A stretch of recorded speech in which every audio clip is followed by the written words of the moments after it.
साथियों, जय भीम, जय भारत, जय संविधान। मैं बहुजन Dastak news and constitution channel से गौतम रत्ना। और आज मैं तो इस तरह की जो स्टेटमेंट हैं, इस तरह के जो बयान को बहुत ही निंदा करता हूं और बहुत ही असभ्य भाषा है इस तरह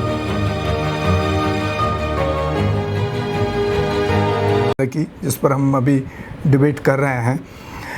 ये है यूपी की करनी सेना के अध्यक्ष योगेंद्र राणा, जिन्होंने एक ऑफ़र किया है। सोशल मीडिया पे भी वीडियो आप देख रहे होंगे कि इकरा हसन जो सांसद हैं यूपी से, उनको एक ऑफ़र किया है कि अगर वो मुझसे शादी कर लें और अवैसुद्दीन सिद्दीकी और उनका भाई मुझे जीजा बोलने दे तो मैं उनको अपने घर में नमाज भी अदा करने की इजाज़त दे दूँगा।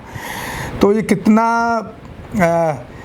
मतलब आप सोचिए कि इस तरह के जो संगठन बना करके जो बैठे हैं, उनको इतनी भी तहजीब तमीज़ नहीं है कि किसी महिला के लिए किस तरह के शब्दों का, या किसी पार्टी के लिए, क्योंकि अवैसुद्दीन कोई छोटी मोटी चीज़ नहीं है। एक बड़े वकील हैं, बड़ी पार्टी है, सांसद हैं, कई उनके विधायक हैं कई अलग अलग स्टेट में भी।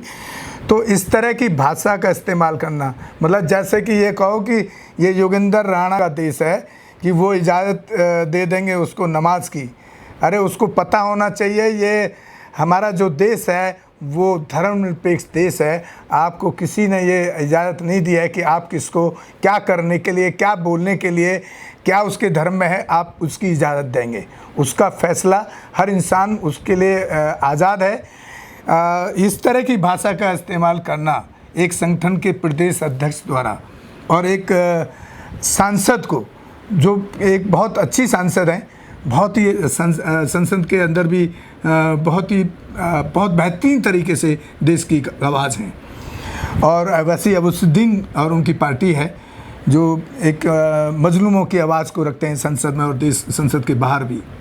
तो किस तरह से देख रहे हैं डॉक्टर साहब आप ऐसे योगेंद्र राणा जैसे लोग? मैं तो ऐसे देख रहा हूँ जैसे भारत में हो क्या रहा है इस देश में। नहीं, कोई भी आदमी कुछ भी किसी के लिए कभी भी नहीं कुछ ही बोल सकता है। ना संविधान की, ना राष्ट्रपति की, ना सुप्रीम कोर्ट की, ना प्रधानमंत्री की, ना लॉ एंड ऑर्डर की, ना मुख्यमंत्री की, यानी कोई परवाह ही नहीं है। नहीं, मतलब एक संगठन को चलाने वाले लोग जो अपने आप को हृदय मतलब सम्राट कहते हैं कि हम क्षत्रियों के वंशज हैं, नहीं हम जो है दलितों की, मजलूमों की मतलब वो करते, सुरक्षा करते हैं। हमारा संगठन इसीलिए बना हुआ है। जिस तरीके से करनी सेना, सुरक्षा नहीं करते, मारते पीटते हैं हम, हर जगह उल्टा ही हो रहा है। जिस तरीके से करनी सेना के योगेंद्र यादव जी ने, योगेंद्र राणा ने बयान दिया है, देखो वो बयान इस देश में नहीं, किसी भी देश में कहीं भी उसे कोई राइट नहीं ठहरा सकता। हाँ, ये ज़रूर है कि आप एक कौम से कितनी नफ़रत कर सकते हो। नहीं, आप एक समाज से कितनी नफ़रत है आपके दिल में, एक महिला से कितनी घृणा करते हो आप, ये आप दिखा रहे हो। नहीं, क्योंकि आप एक सांसद को, जो चुनी सांसद है, जो लोकसभा में एक पब्लिक ने चुन के भेजा है, नहीं, और चुनी सांसद को आप इस तरीके की भाषा कह रहे हो कि आप मुझसे निकाह, मैं आपसे निकाह कर सकता हूँ, जैसे वो इकरा हसन बैठी हुई है। नहीं हाँ, जैसे माला लेके बैठी हुई है वो। हाँ, एक अपराधी के लिए अपराधी है ऐसा। हाँ, नहीं, देशद्रोही होते हैं ऐसे लोग। और इस तरीके से भाषा का यूज़ करना कि आप मुझे, मतलब मैं आपसे निकाह कर लूँगा और ओवैसी जैसे लोग मुझे जीजा बोलें, मैं अपने घर में नमाज़ पढ़ने की परमिशन दे दूँगा। अरे तुम कौन हो भाई इस देश में? क्या सोच है तुम्हारी? नहीं, क्या है, मतलब संविधान, कोर्ट सब खत्म, सब इनके हाथ में। हाँ। मतलब सरकार ने इनको इतनी छूट दे दी है कि आप चाहे तो कोई भी हो, XYZ। अब इसमें सवाल ये है कि अगर एक सांसद के लिए इनकी ये सोच है तो एक आम महिला की ये क्या रेस्पेक्ट करते होंगे? नहीं, क्या इज्जत, मतलब ये तो है कि जिस पे तुम्हारा मन आएगा तुम उसे उठा लोगे। मतलब अगर तुम सांसद के प्रति तुम्हारी ये सोच है, हाँ, तो एक कॉमन जो महिला है देश में, हाँ, जिसकी रक्षा की जिम्मेदारी भारत सरकार लेती है, यूपी सरकार लेती है, या जो भी देश का कानून सिस्टम है वो लेता है, लॉ एंड ऑर्डर लेता है। यूपी में तो यूपी में तो योगी और मोदी कहते हैं कि उसे तो पहली बार ऐसा हुआ है कि बेटियां सुरक्षित हैं और रात को निकल सकती हैं घर से बाहर। अगर मोदी साहब का नारा बेटी बचाओ बेटी पढ़ाओ केवल अगर ये नारा जुमला बन के रह जाता है, अगर ऐसे लोगों को मतलब अगर फांसी पे नहीं चढ़ाए, मैं तो कहता हूँ सीधा इन्हें फांसी आतंकवादी संगठन घोषित करना चाहिए। अगर महिलाओं के प्रति, सांसद के प्रति, ये तो एक राशुका से भी ज़्यादा बड़ा वो है नहीं कि आप सांसद के बारे में ये लैंग्वेज है। और जो करणी सेना के चीफ अध्यक्ष हैं, नहीं अभी उनका एक बयान नहीं आया है, नहीं उन्होंने उसको टर्मिनेट नहीं किया है। मतलब पूरा प्लान से आपने एक सांसद के प्रति ये लैंग्वेज निकाली। और ये अभी नहीं हो रहा है, आपने देखा होगा कि एक मुस्लिमों के प्रति, दलितों के प्रति ना इनकी ये जो लॉबी है आग उगलती रही है। सरकार में भी रहे कुछ जो मुस्लिमों को आए दिन गोली मारो, आपने नारा देखा होगा। एक मंत्री साहब नहीं दिल्ली में दे रहे थे नारा कि गोली मारो सालों को, देश के गद्दारों को। नहीं एक मंत्री की भाषा ये, और कितनी बार इनके जो एमएलए एमपी हैं वो इतनी बार ये तो बढ़ावा उनको तरक्की दी जा रही है और उनको तरक्की उनको एक डिपार्टमेंट उनकी तरक्की दे दी जाती है। तो सवाल ये है कि मतलब देश कहाँ जा रहा है? नहीं क्या देश को आप हिंदू मुस्लिम में बांटना चाहते हो? अभी तो डॉक्टर साहब एक सोशल मीडिया से वीडियो मैं देख रहा हूँ, मैंने अपने इंस्टाग्राम पे भी डाला है उसको। एक पुलिस ऑफिसर एक इंस्टीट्यूशन में जाके चेकिंग कर रहा है, क्या कर रहा है, वहाँ जाके बोल रहा है यहाँ पर कोई भी मोमडन ना ट्रेनिंग देगा ना ट्रेनिंग लेगा। एक पुलिस ऑफिसर।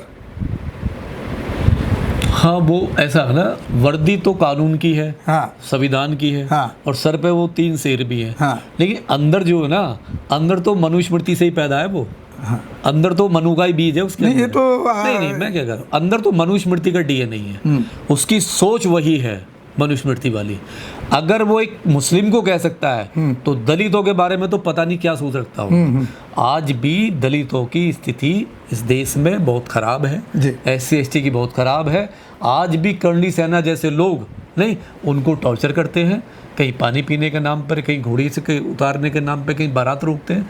तो ये तो देखो हम तो आपके चैनल के माध्यम से अपील ही कर सकते हैं क्योंकि वो सांसद हैं नहीं, और इस पे आंदोलन करें, सरकार से लड़ाई लड़ें नहीं, और ऐसे आदमी को आंदोलन करें। अगर FIR पुलिस नहीं करती है तो कोर्ट के द्वारा FIR करानी चाहिए क्योंकि सांसद है ना, NSA लगना चाहिए ऐसे लोगों और पर। उस पर राशुका की डिमांड, उस पर राशुका ही लगना चाहिए। हाँ क्योंकि उसने एक सांसद देशद्रोह का काम है, सांसद का ही नहीं पूरी महिला जाति को कह रहा है, महिला जाति के बारे में उसकी ये सोच है, एक कम्युनिटी की। चलिए डॉक्टर साहब बहुत बहुत धन्यवाद आपका। इसी के साथ साथियों आपसे विदा लेते हैं। जय भीम, जय भारत, जय संविधान। बहुजन दस्तक न्यूज़ से हमारे डॉक्टर साहब ने ये इकरा हसन वाले मुद्दे पर अपनी बात रखी, और आप हमारे दोनों channel Bahujan Dastak news and constitution को ज़्यादा से ज़्यादा शेयर करें, सब्सक्राइब करें, ताकि हम इस तरह के मुद्दों को आप तक पहुंचा सकें और यहाँ की इस गूंगी बहरी सरकार को, मनुस्मृति को जो पोषने का काम कर रही है उसको भी जगाने का काम कर सकें। और आप हमारे दोनों चैनल को सपोर्ट करें, ज़्यादा से ज़्यादा हो सके तो एक आर्थिक सहयोग भी करें, और Facebook page and Instagram page को भी फॉलो करें जो बहुजन दस्तक न्यूज़ के नाम से ही है। शुक्रिया, बहुत बहुत धन्यवाद डॉक्टर साहब। हमारे चैनल लाइक, शेयर, सब्सक्राइब देखना मत भूलिएगा। जय भीम, जय भारत, जय संविधान, नमो बुद्धाय। धन्यवाद। चैनल आर्थिक समस्या से गुजर रहा है।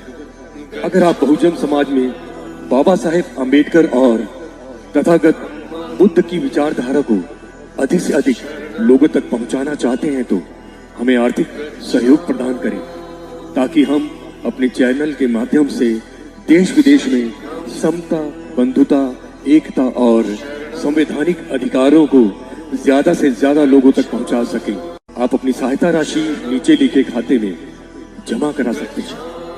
खाता धारक गौतम रत्ना, खाता संख्या 316957686551, IFSC कोड SBIN 0060336, बैंक भारतीय स्टेट बैंक। आप हमारे बैंक खाते का विवरण स्क्रीन पर भी देख सकते हैं। जय भीम, जय भीम। मैं गौतम रत्ना, गौतम फिल्म्स प्रोडक्शन में आपका स्वागत करता हूं। आप हमारे प्रोडक्शन हाउस के अंदर अपना कैरियर बना सकते हैं as a film director, as a producer and actor and actress and editor and cinematographer also. अगर आपको फिल्म से रिलेटेड कुछ भी प्रोजेक्ट आपको बनवाना है तो हमारे पास में पूरा सेटअप है, जिसमें फिल्म कैमरा है, शूटिंग लाइट्स है और एडिटिंग है। सारा A to Z एक ही जगह पर आपको हमारे यहाँ पर मिल जाएगा। तो दोस्तों आप हमें कांटेक्ट कर सकते हैं हमारे नंबर्स पर 9810085714।